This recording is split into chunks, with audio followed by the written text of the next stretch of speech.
welcome to the Collector Life. It's me, Nihal Gopinathan, back with another review after a long hiatus. That's because I hadn't brought anything new. And boy, do I have something new for you today. It's the amazing Yamaguchi Figure Complex Revoltech series number 011 Deathstroke.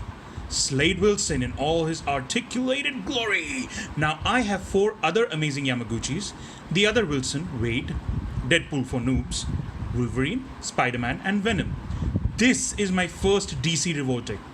I was rather disappointed after the weak reviews of the Batman, so I didn't go for it. Here's hoping this one's good.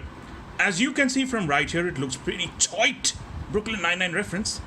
And the box is pretty cool. You can see the new updated DC logo down there. You can see his head here, right here. All the accessories and weapons, and in the standard issue, amazing Yamaguchi box. Back of the box with all the, lovely comic type panels and the foosh and splat and blah blah blah blah blah. So that's it about the box. Let me get this baby cracked open right away. Okay guys, before I actually go and crack this thing completely open, I just wanted to show you the elements that come within the box. It comes with this beautiful little background that I'm going to use in the review for sure. It looks beautiful. Deathstroke with Harley, which makes me wonder if they might do a Harley figure. I hope they do. That would be insanely awesome. That's the empty box right there. This is the figure, which I'm going to crack open in a while. This is a stand and a few extra joints. And this, I call this the non-instruction sheet, because let's face it, who really follows instructions here? Eh? Anyway, on to the figure. And here he is, Deathstroke, aka Slade Wilson in all his articulated glory. Originally started out as a supervillain for the Teen Titans. He was created by Marv Wolfman and George Perez.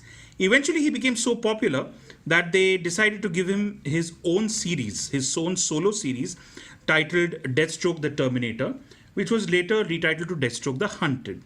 Now, talk about a journey of, from being a supervillain to an anti-hero, which is not uncommon in comics, actually, if you think about it. Now, onto the figure itself. If this is the first time you're handling an amazing Yamaguchi, you may want to be a bit careful with these joints.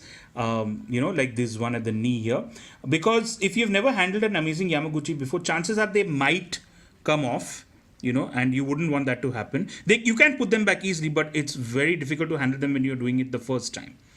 You might have to work your way around one, practice, until you can get him into all sorts of crazy poses that they show you on the back of the box.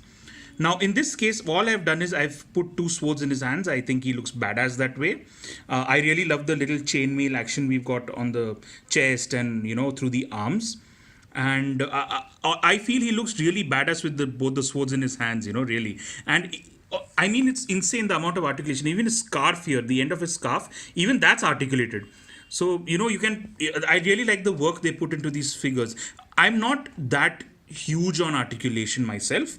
But if you want to get a great articulated figure, this should be it. And I'm glad that, Yamaguchi has bounced back after the disappointing Batman.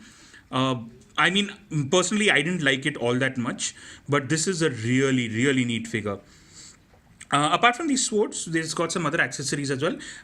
You would have seen the alternate Slade Wilson head in the box. A couple of other hands, pegs, the stand. And if you look at this, the scabbards for his swords, right, which he can, put it on his back. Then grenades. He's a mercenary and assassin. He needs all of this stuff. And this absolutely cool looking machine gun cum sniper. I don't know what it's called. I'll have to look it up on Google, but this looks absolutely brilliant. And of course, the silver staff. Yeah, that's Slade Wilson, ladies and gentlemen, in all his glory. He looks really pissed. What I like about his mask is he looks permanently pissed off. And, that kind of sums up Slade Wilson's character for me. You would be pissed off too if they made a parody of you at Marvel called Wade Wilson. And he turned out to be a complete numbnut. But, wow, this is amazing. This is... I'm running out of words here, guys. But if you want this, it's just recently launched. And... I would suggest you go and pick it up, man. This is an amazing figure. You should definitely have it in your collection if you're a DC fan. If you're a Deathstroke fan, And shout out to Joe Manganiello. I hope I get to see you as Deathstroke in further DCU films as well. But yeah, amazing. Yamaguchi just hit it out of the ballpark with this one. I'm really, really, really satisfied with this figure. It's amazing, and you guys should have it. Okay, that's it, guys. That's it for my review. That's it from me, Nihal Gopinathan, on the Collector Life. For this review, I'd like to thank Nerd Arena, one of the best, the greatest collectible stores you'll find in Bombay. You'll find everything that you can ever dream of there, and the nerd level is over 9,000. So thank you, guys. I'll see you next time. Thanks a lot.